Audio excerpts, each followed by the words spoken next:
The Valley Radio Online, the future of community broadcasting. Hello and welcome to this special edition of Spotlight Shropshire, where we have travelled all the way to Bobington Airport to come and chat with local entrepreneur and the founder of the Mineseeker organisation, Mike Kendrick. Mike Kendrick is Executive Chairman and founder of Mineseeker Operations and the Mineseeker Foundation. He personally recruited eminent patrons including Nelson Mandela, Queen Noor, Sir Richard Branson, Brad Pitt and Lord Attenborough.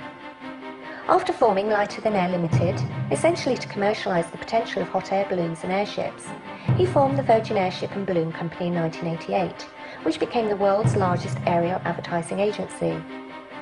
Mike was also project director of all of Sir Richard Branson's high-profile world record attempts, and was a director and founder shareholder of several other Virgin companies. He has held a commercial pilot's licence and has held several aviation world records. Reported in both the Birmingham Post and more recently the Daily Mail, Mike has taken a controversial stance and criticised the aid for aid's sake mentality. He has warned that aid often increased the hardship faced by the world's poorest people. Mike is totally in favour of the trade, not aid, and is about to challenge David Cameron and his government, who pledged to increase spending on an international aid by 34%, while cutting budgets at home. Bridgnorth author and journalist Simon W. Golding spoke to Mike at the Mineseeker headquarters, situated in the heart of Bobington Airfield. One thing I'm interested in, Mike, is how you actually started the Mineseeker Foundation. What sort of kicked it off? Well, it's Princess Diana, really. You know, she was a friend of Virgin. And at that stage, we were the largest airship or blimp owners in the world. We had about 19 of them, I think. And she was very into demining. We were doing an episode of Baywatch, actually, which is, I don't know whether you remember the programme. Yes, I remember the programme. But what we were doing is getting Richard water skiing behind the boat, yes. And then picking him up on the airship and towing him by an airship to create a world record for the water skiing on an airship, which wasn't difficult because there wasn't one before. But you know, at Virgin we did whatever we could to raise the awareness and the name, and we created a world record. So I was then actually a week later sitting in my Shropshire home in Bridgnorth, and I was harrowing some fields with some chain harrows, and I thought, I wonder if we could put chain harrows on an airship and drag them over the land and blow up the landmines. The mines, yes. Of course, you can't work with a tractor because the tractor gets blown up first, but if an airship is way above it, I reasoned that we could blow them up without damaging the airship. So I took it to the Minister of Defence, actually, and said, what about this? And they said, well, it's a great idea, but a little primitive. We may have something that is a bit more workable from a technical point of view. It's called ultra-wideband synthetic aperture radar. Yeah, that's what it was called. And like you, I didn't know what it meant, but they'd spent 300 million developing it for defence purposes and never used it. And basically, it was a radar that could penetrate the ground and, in theory, find the landmines. So we then used the Ministry of Defence land to try it out in the UK. We salted an area with landmines above the surface and ran the radar over it in an airship. It had to be an airship because in those days it was a big 400-pound weight of radar, and you needed a vibration-free platform. It's a very sensitive equipment. And this had never been done before. This was totally revolutionary. It had never been done before. And so we actually did that and proved that it worked. But of course, what you needed to prove is that it worked on actual landmines buried beneath the surface. So we needed a minefield with known targets so we could compare our results against the known targets. We found one in Kosovo, and we flew the airship all the way down there. They'd just been through a very nasty war, so there was lots of mines about. And we flew over the minefield with the Defence Department, with all the scientists, to test this equipment. We couldn't get the results immediately, we had to bring them back. and see what we got. Well, it was a eureka moment because we found every single mine that was buried there we found. It was an incredible moment. It was. So we knew we got something. So I immediately called up Mandela and said, I want to see you and I want to bring the BBC out because we've got something special. So we went to his Cape Town house and recruited him as a patron. And he made a wonderful statement, you know, for everybody, requesting that everybody helps us and support this particular project. Because it's a man-made disaster, this is, and it needs a man-made solution. It's just not going to go away. And it's not like a famine or an act of God or anything like that. This is something that we stuck in the ground to blow people up. And it does. Someone treads on a landmine, well, about every 20 minutes, usually a woman, child. And let me tell you what happens. When you stand on a landmine, there's a huge explosion, and that sends projectiles, shrapnel, which is a part of the mine and a part of your foot, bones from your foot, and hurls them in the air at 400 miles an hour. They enter the body around the groin area, and the pathway of the shrapnel through the body determines whether you live or die. Either way, it's horrific, and it's very painful. They were designed not to kill people, so a lot of people do survive because it's more effective to maim people in a war because it takes medics and lots of people to look after them, but if you kill somebody, they're just dead. So they are designed to maim. And of course what's happened since is that over the years, these areas, and the United Nations reckon there's 800,000 square kilometres of land designated as mine, can't be used for agriculture. You can't grow produce. We all know that the planet is short of food, and even now there's difficulty in this country getting rice. So we need to put that area back, A, to provide planet for the food, but B, to provide work for the people, because at the moment they're not working, and if they're not working, they're not eating unless we give them food. And what's the estimation of how many, this problem with the mines, how many are estimated still underneath the ground on the planet? The estimates of how many landmines beneath the surface vary vastly. The accepted number is about 100 million. And the economics of it are simple to understand. They cost about £10 to dig up, but they cost hundreds of pounds to find, because then you don't know where they are. Of course. So the huge expense is finding them. And the terrible thing is that the land designated as mined invariably is not mined at all. Only between 5 and 10% of the land is actually mined. But the process of searching is digging with a bayonet using people, and they have to go over the entire area to make sure it's free. And usually, sometimes they go weeks without finding one mine. And I've seen costs of $19 million to find 7 mines.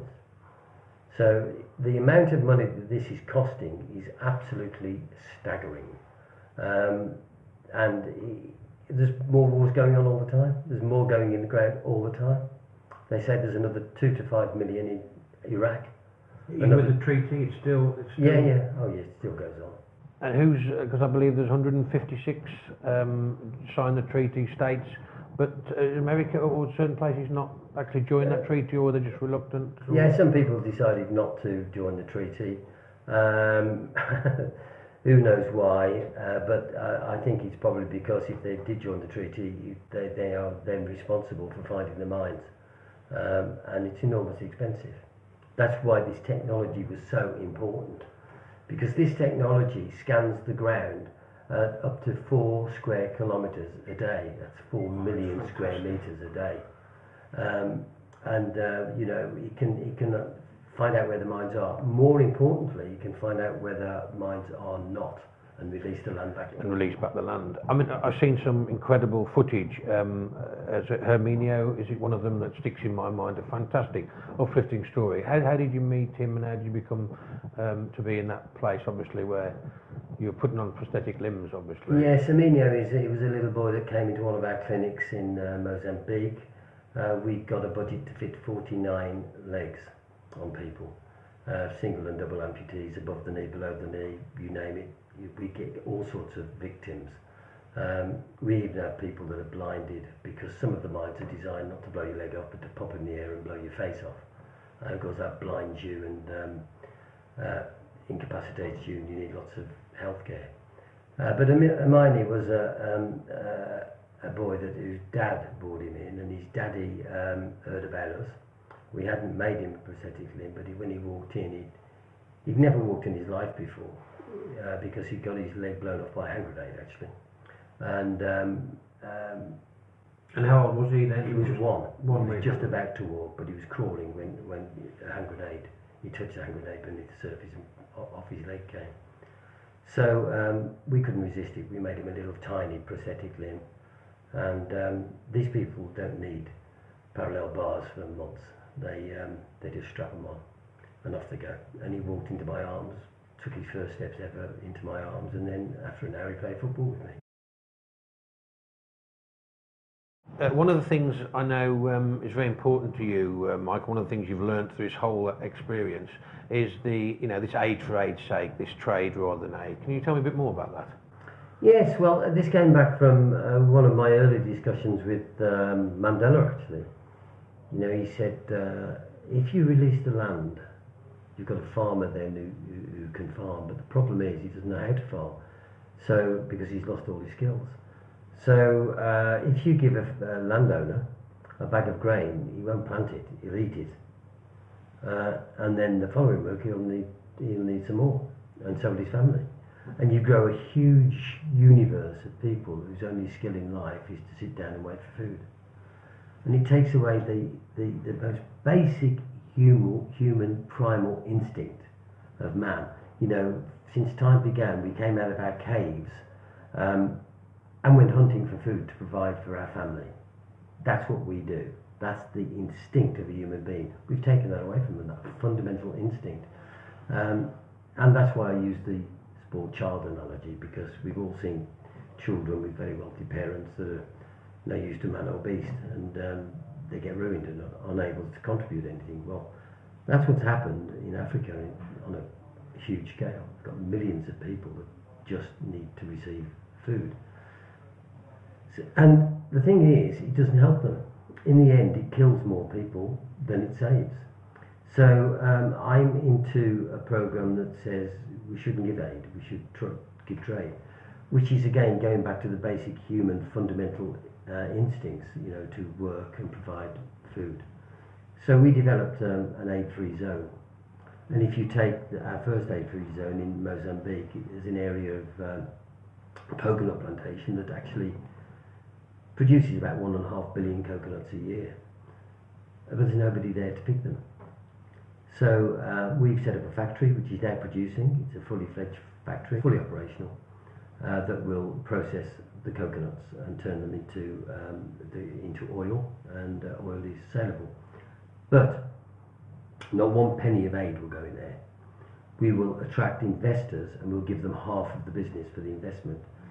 And it's only right that they should make a profit out of it, but profit isn't a dirty word. You know, the creation of money can help people. So that's what we do. We pay the local people to pick the coconuts and bring them to our collection points. And so we pay for them, they are actually in work. So the whole motive is to get people working. If they don't pick the coconuts, they don't get any money. They bring them to us, we buy the coconuts, they then become a family unit with a breadwinner. The average family is like between 8 and 12 in Africa, so they're now feeding 8 to 12 people. We aren't, they are. And we grow it like that. We've worked out that this particular plantation will sustain and keep in work 34,000 people. That's incredible. One single plantation. So here we have a plantation which for a very small amount of money will sustain 34,500 people without one penny of aid. That's why I've written to the Prime Minister. And I've actually issued a challenge to the Prime Minister. Not received a reply yet. And the challenge is this, Mr. Prime Minister, give me 1/40th of 1% of your aid budget 1/40th of 1%, which is $3 million. And I will challenge you to compare the results with a like 3 million that you spend, because I can save a lot of people with 3 million in the correct way, and give them a profile in life, give them back their dignity, get them working. Nobody should have anything for nothing. It really does not work, and you have to take tough decisions about that. And we do with the amputees as well. If I've got $100,000 to spend on amputees' legs, the sort of decision that I have to make is, well, I can do 5 or 6 double amputees above the knee and get 5 or 6 people working again. But if I turn all those people down and just do below the knee single amputations and prosthetic limbs, one leg below the knee, I can put 200 people back to work. So should I put 5 or 6 or 200 people? It's a question of cost. Yes. And it's a horrible decision to have to make, to say to someone, I'm sorry you can't walk, and I'm sorry that I'm not giving you your legs, because if I give you your legs, it will deprive 20 people of legs here. You feel like you're playing God. Yes. You're not, you're playing economics. Yes, of course. And one of the things that came out in the Birmingham Post article, and also just recently the Daily Mail, you mentioned about, again, going back to this aid, you mentioned Gordon Brown, which I think you crossed swords with him giving. Can you explain about that at all? Well, yes, of course. After the Live Aid and Make Poverty History, and everybody was trying to get headlines by being seen to be the Good Samaritan, if you like, and Gordon Brown came up with this: I've given $100 million worth of mosquito nets to Africa. So I wrote to him and said, congratulations, you've just killed a lot of people, because here's what happens. One of the few cottage industries left in Africa is making and repairing mosquito nets. Suddenly somebody dumps $100 million worth of product in the market and puts everybody out of work. So there's nobody now repairing mosquito nets, replacing them, because the market's been swamped. You don't have to be clever to work that one out. You really don't. And the way aid goes in on some occasions anyway, it goes in hard currency. And then it's swapped for local currency. Now that gets a lot of hard currency like dollars in a market, and a local currency drops through the floor, and their local currency becomes the value of a Matabele gumbo bead. Totally and absolutely useless and not used anymore, because everyone's searching for the dollars. We can wreck an economy, and we can put all these people into a poverty trap to which there is no end. And that is what has been happening for the last 50 years. Since we started putting money into Africa alone in the 50s, Roosevelt started it, we have given an estimated $3.25 trillion, that's the West, America and Europe.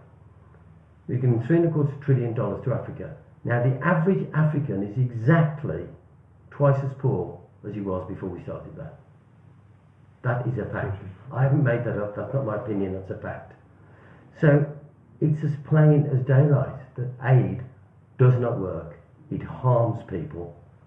We shouldn't be harming people. I don't like killing people. I want to help people.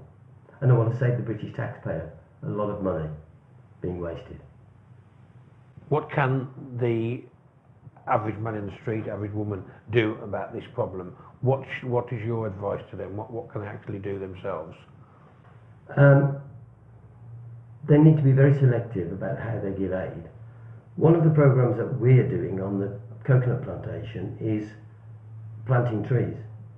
And so we're going to be running an Adopt a Tree program. Now, that Adopt a Tree program, you may think, well, that's giving trees away, but it isn't, because what we should be doing is planting trees, and then those trees will be used to provide work, which the local people will only get if we pay for them, if they pick the coconuts and pay. But it's a very green, carbon neutral effort, because we all know through the South American forestry or deforestry that we're getting rid of all the trees on the planet. So this is a way of expanding the coconut plantations all over the world and actually creating millions of new trees, because the planet needs that as well. So it's a double whammy. It's a win, not just a win-win, it's a win-win-win-win. Win for us, win for the British taxpayer, a win for Africa, and a win for the local African people. It's 4 wins. Everybody wins. Mike Kendrick, thank you very much indeed. Have I missed anything, Nikki? I thought it was brilliant.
For more information on Mineseeker, please visit www.mineseeker.com.